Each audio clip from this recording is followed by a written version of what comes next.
Olá pessoal, meu nome é Iago Araújo, sou advogado criminalista. Eu acabo de sair de uma audiência de justificação e aí eu tive uma ideia de gravar esse vídeo para o canal explicando um pouco sobre essa audiência, sobre esse ato processual. A audiência de justificação ela é uma audiência que ela é designada na execução penal quando supostamente o apenado ele cometeu alguma falta disciplinar, seja uma falta grave, constante ali no artigo 50 da Lei 7.210 de 84, que é a Lei de Execução Penal, ou seja falta disciplinar leve ou média, constante ali com os estados que vão dizer o que seriam essas faltas leves e médias. E aí vai ser designada essa audiência de justificação para garantir a ampla defesa e o contraditório do apenado, ele ter a oportunidade de explicar a situação dele, explicar o porquê que ele cometeu, ou se ele não cometeu, ele vai ter a oportunidade ali de apresentar suas alegações. Depois que ele apresenta a sua justificativa, vai abrir vistas assim, vai naquela audiência, o juiz vai oportunizar o Ministério Público, fazer perguntas, depois o advogado faz perguntas, depois que as duas partes, o Ministério Público e a defesa, fez as perguntas, o juiz ele vai abrir oportunidade para poder haver a manifestação, para algum pedido, alguma coisa, né? O Ministério Público começa fazendo essa manifestação, depois a defesa faz a manifestação. Quando a defesa termina de fazer a manifestação, o juiz ele vai decidir se ele acolhe a justificativa ou não acolhe a justificativa.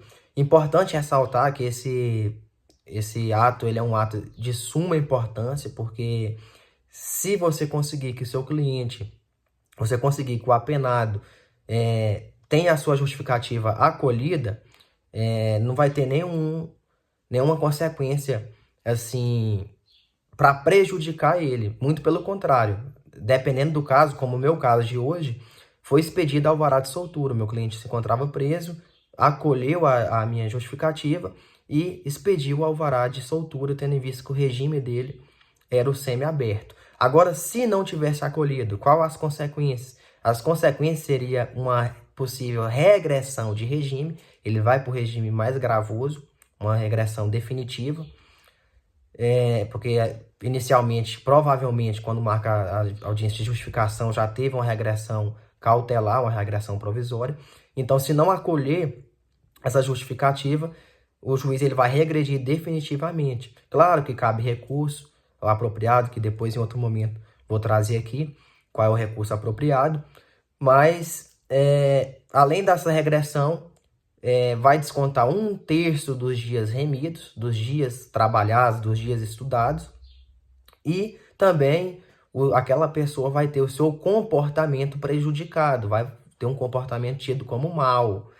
Então, assim, é de suma importância realizar uma defesa técnica, né, estratégica, para poder alcançar o acolhimento da justificativa. E o que alegar, como conseguir que a sua justificativa aumente a chance, a possibilidade de ser acolhida. Bem, pessoal, logicamente, nós temos que fazer uma manifestação adequada, estudar bastante antes de fazer essa manifestação, fazer uma manifestação adequada, pertinente ao caso, que isso faz uma diferença total. Porém, o que diferencia mesmo, o que aumenta a possibilidade, como em todo o processo penal, é a instrução, é os documentos que eu vou juntar para poder embasar o meu pedido.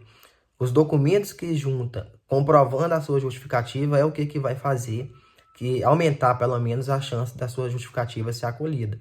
Bem, no meu caso aqui, por exemplo, de hoje, o meu cliente deixou de comparecer, ele estava em regime de liberdade e deixou de comparecer no presídio para poder assinar, né, para poder marcar a presença ali.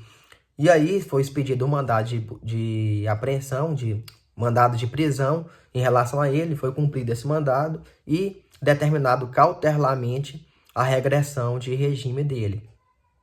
E o que eu aleguei em relação a isso? A minha justificativa foi justamente a distância da comarca onde ele cumpriu a pena para a cidade aqui onde que eu estou, que é a cidade que ele mora, que é cerca de 40 quilômetros. Então, ele teria que se deslocar 80 quilômetros, 40 para poder ir, 40 para poder voltar.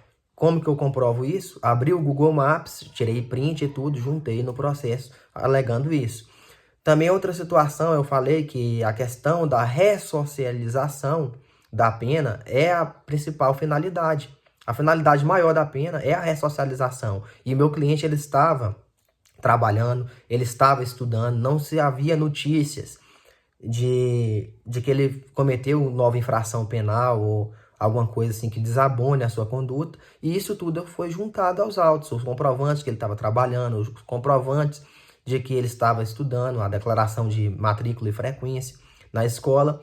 E também foi alegada essa questão de que não se tinha notícias de que ele tinha feito nova infração penal. Então, nós, o Estado, o advogado, o Ministério Público, o juiz, deveria auxiliar ele no cumprimento da pena dele, né? Que ele estava se ressocializando, ele estava mostrando, ele já tinha mostrado através de atitudes que estava tendo essa ressocialização. Então, é assim, a gente tem que fazer uma advocacia com estratégia, né? E o principal ponto para conseguir isso é justamente os documentos que a gente junta. É isso que faz todo o diferencial. I tried so hard and got so far.